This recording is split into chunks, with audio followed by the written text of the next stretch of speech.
Clear कर दूं कि मैं इन तीनों स्पाइडरमैन का फैन हूं और किसी भी स्पाइडरमैन कैरेक्टर को लेकर बायस्ड नहीं हूं। इसीलिए इस वीडियो में कोई भी स्पाइडरमैन जीते या हारे उसे लेकर आप सभी मुझे जज मत करना।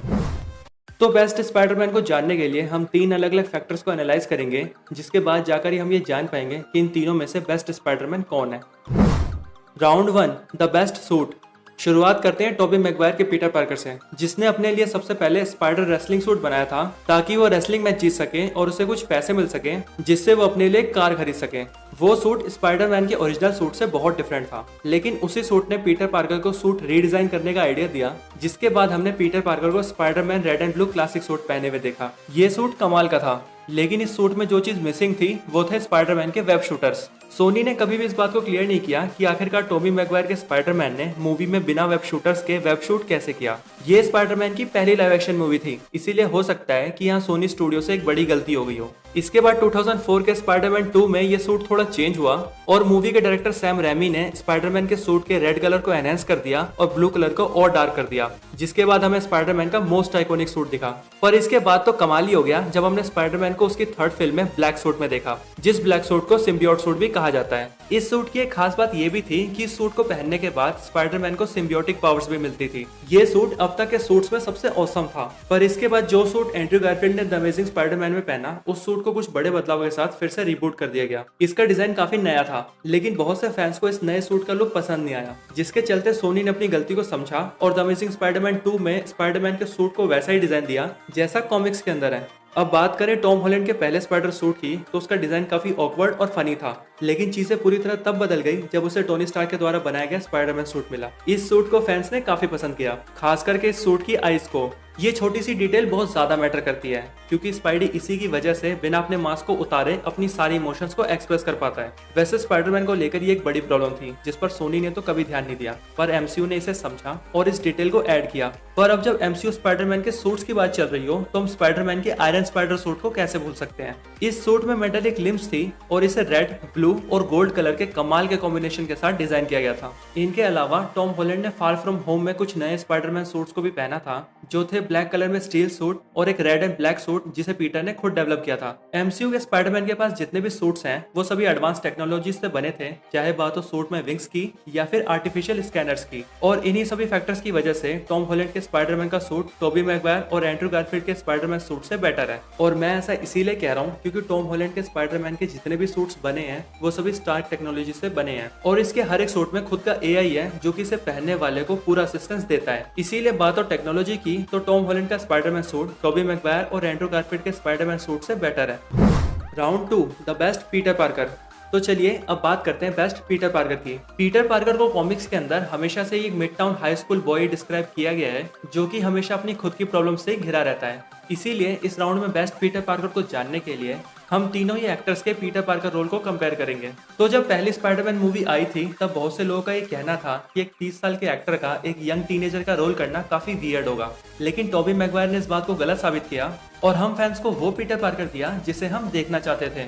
वो पीटर पार्कर जो ना सिर्फ क्रिमिनल से लड़ता है, बल्कि अपनी पर्सनल प्रॉब्लम्स को ओवरकम करने के लिए डिलीवरी बॉय भी बनता है। सैम रेमी की ट्रिलॉजी का पीटर पार्कर स्मार्ट है, हाईली इंटेलिजेंट है और इसके अलावा कॉम्प्लेक्स साइंटिफिक सब्जेक्ट्स के बारे में भी नॉलेज रखता है। और इन सब के भी ऊपर मैरी जेन के साथ इसका रिलेशनशिप डेवलपमेंट इसके रोल को और भी ज्यादा एक्साइटेड बनाता है। लेकिन टोबी मैगवायर के पीटर पार्कर कैरेक्टर के साथ जो चीज फैंस को सबसे ज्यादा कनेक्ट करती है वो है अंकल बेन की डेथ। अंकल बेन की डेथ पीटर की लाइफ पर एक बहुत बड़ा इंपैक्ट डालती है और इसका असर हमें पीटर की लाइफ पर दिखता भी है। अब बात करें एंड्रयू गारफील्ड की, तो पीटर पार्कर के रोल में एक 27 साल के एक्टर को देखना भी मुश्किल ही था, लेकिन एंड्रयू गारफील्ड ने अपनी एक्टिंग और ऑसम लुक्स की वजह से अपने पीटर पार्कर के रोल को बखूबी निभाया। इसने पीटर के कैरेक्टर को एक पढ़ाकू और एक लूजर रिप्रेजेंट किया, लेकिन इसके कैरेक्टर के पास अमेजिंग मेंटल एबिलिटीज थी, जो कॉम्प्लेक्स इक्वेशंस को सॉल्व करने और ऑसम वेब शूटर्स को क्रिएट करने में इसकी हेल्प करती थी। और इनके अलावा ग्वेन स्टेसी के साथ इसका रिलेशनशिप फनी और रोमांटिक था, जो कि अनफॉर्चुनेटली सैड मोमेंट्स के साथ खत्म हुआ। बात करें टॉम हॉलैंड की, तो टॉम हॉलैंड इन सभी में पीटर पार्कर का रोल निभाने वाला सबसे यंगेस्ट कैरेक्टर है। टॉम हॉलैंड ने जब एमसीयू एमसीयू ज्वाइन किया था तब उसकी एज सिर्फ 20 ईयर्स थी और ये एज टॉम हॉलैंड को इसके कैरेक्टर के एज के क्लोज भी लाती है। स्पाइडरमैन के क्रिएटर स्टैन ली ने एक बार ये कहा था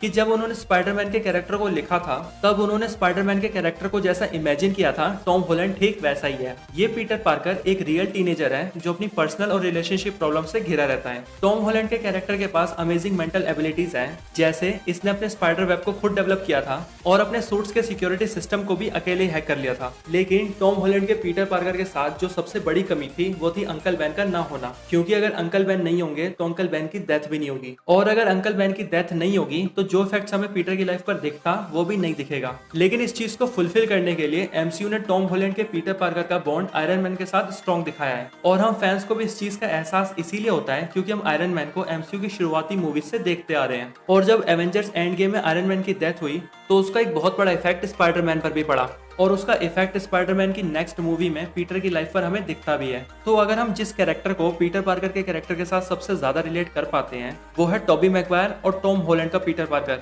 टोबी मैगवायर का पीटर पार्कर इसीलिए क्योंकि इस पीटर पार्कर को कॉमिक एक्यूरेट दिखाया गया है, जहां हमें तीनों ही मूवीज के अंदर वो सारी प्रॉब्लम्स दिखाई गई है जो कि कॉमिक्स के अंदर पीटर पार्कर अपनी लाइफ में फेस करता है, जैसे पीटर की family problems, financial problems, relationship problems और उसकी खुद की पावर्स को लेकर प्रॉब्लम्स, जैसे उसे दूसरों की हेल्प करनी चाहिए या अपनी लाइफ जीनी चाहिए। इसीलिए इस राउंड में हम टोबी मैगवायर और टॉम हॉलैंड दोनों के ही पीटर पार्कर कैरेक्टर को आगे रखते हैं। Round 3, the best Spiderman. Best Spiderman को जानने के लिए इस राउंड के अंदर हम स्पाइडरमैन के तीनों वर्जन्स की पर्सनल क्वालिटीज पर फोकस करेंगे और जानेंगे कि कौन सा स्पाइडरमैन वर्जन सबसे बेस्ट है। सबसे पहले बात करें टोबी मैगवायर की, तो जैसे ये मास्क पहनकर अपने कैरेक्टर में आता है वैसे ही ये एक रियल ब्रेव सुपर हीरो बन जाता है जो कि किसी और की जान बचाने के लिए अपनी जान भी दे सकता है। स्पाइडरमैन 2 का ट्रेन रोकने वाला सीन इस बात का एक अच्छा एग्जांपल है जो कि इस बात को प्रूव करता है। टोबी मैगवायर का स्पाइडरमैन ना सिर्फ अपनी स्ट्रेंथ और पावर्स का यूज करके क्रिमिनल्स को हराता है बल्कि वो बुराई के अंदर भी अच्छाई को देख सकता है और अपनी इसी काबिलियत की वजह से टोबी मैगवायर डॉक्टर ऑक्टेवियस को भी वापस सही रास्ते पर लाया था। तो जहां टोबी मैगवायर का स्पाइडरमैन सेंस ऑफ ह्यूमर और जोक से दूर है, वहीं एंड्रू गारफील्ड का स्पाइडरमैन क्रिमिनल से फाइट करते वक्त कभी भी जोक मारने का मौका नहीं छोड़ता। इस कैरेक्टर की फाइट सीन्स बेहद कमाल की थी और इसके विजुअल इफेक्ट्स ने मूवी के अंदर 4 चांद लगा दिए थे और यही वो रीजंस थे जिनकी वजह से फैंस ने अमेजिंग स्पाइडरमैन सीरीज में दिखाए गए फाइट सीन्स को काफी पसंद किया था। अब last but not least, Tom Holland. Tom Holland ने जब एमसीयू में एंट्री की थी तब वो एक हाई स्कूल बॉय था जो सिर्फ लोगों की मदद करना चाहता था। टॉम हॉलैंड का कैरेक्टर जितना ऑकवर्ड और फनी है उतना ही ब्रेव और स्ट्रॉन्ग भी, और जैसे जैसे इसकी स्टोरी आगे बढ़ी है वैसे वैसे इसके कैरेक्टर में डेवलपमेंट भी हुआ है। टॉम हॉलैंड के स्पाइडरमैन ने बहुत बड़ी बड़ी प्रॉब्लम्स और ट्रेजेडीज को फेस किया है, जैसे टोनी स्टार्क को अपनी आंखों के सामने मरता देखना और मिस्टीरियो से धोखा मिलना। तो अब जैसा कि आपने देखा कि सभी स्पाइडरमैन वर्जन्स के खुद के बहुत से स्ट्रॉन्ग पॉइंट्स हैं। तीनों ने ही अपनी सभी प्रॉब्लम्स को फेस किया है और जिस भी सिचुएशन में उन्हें डाला गया है उन्होंने उसे बिल्कुल अच्छे से हैंडल किया है।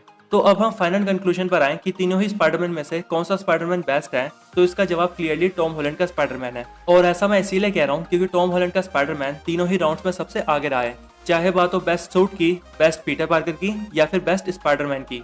टॉम हॉलैंड के पास अब तक की सबसे लेटेस्ट टेक्नोलॉजी का सूट है, जिन सूट्स के पास खुद का एआई भी है। इसके अलावा टॉम हॉलैंड के पीटर पार्कर ने न सिर्फ अपनी खुद की प्रॉब्लम्स और विलन्स का सामना किया है बल्कि वो वर्ल्ड और यूनिवर्स की प्रॉब्लम्स के लिए भी लड़ा है। वैसे भी टॉम हॉलैंड के स्पाइडरमैन को पसंद करने का एक बड़ा रीजन एमसीयू खुद भी है, क्योंकि एमसीयू ने स्पाइडरमैन के कैरेक्टर के साथ पिछली हुई गलतियों को समझा और हमें वो स्पाइडरमैन दिया जिसे हम देखना चाहते थे। हालांकि यह मेरे कहने का मतलब कहीं से कहीं तक ये नहीं है कि हम टोबी मैगवायर और एंड्रू गारफील्ड के स्पाइडरमैन को अंडर एस्टिमेट कर रहे हैं, क्योंकि ये वो स्पाइडरमैन्स हैं जिन्हें हमने पहली बार लाइव एक्शन मूवीज में देखा है और इन्होंने हमारे चाइल्डहुड को ऑसम बनाया है। बेशक इस वीडियो के अंदर टॉम हॉलैंड का स्पाइडरमैन विनर हो, लेकिन अगर मैं अपने पर्सनल फेवरेट स्पाइडरमैन की बात करूं तो वो टोबी मैगवायर है, क्योंकि ये वो स्पाइडरमैन है जिसे मैंने कॉमिक्स के बाद पहली बार लाइव एक्शन मूवीज में देखा है। तो यहीं पर हम इस वीडियो को एंड करते हैं। इसके अलावा मैं टॉप 10 मोस्ट पावरफुल स्पाइडरमैन पर वीडियो बनाना चाहता हूँ, इसीलिए आप मुझे रेकमेंड करके बताओ कि वो वीडियो आनी चाहिए या नहीं, और अगर आपका अच्छा रिस्पॉन्स आएगा तो मैं वो वीडियो भी जल्द से जल्द आऊंगा। तो बस वीडियो अच्छी लगी हो तो लाइक करें, दोस्तों के साथ शेयर करें और चैनल को सब्सक्राइब नहीं किया है तो भाई करें यार, और किस चीज का इंतजार है। मैं आपसे मिलता हूँ किसी और बेहतरीन वीडियो में, तब तक के लिए गुड बाय।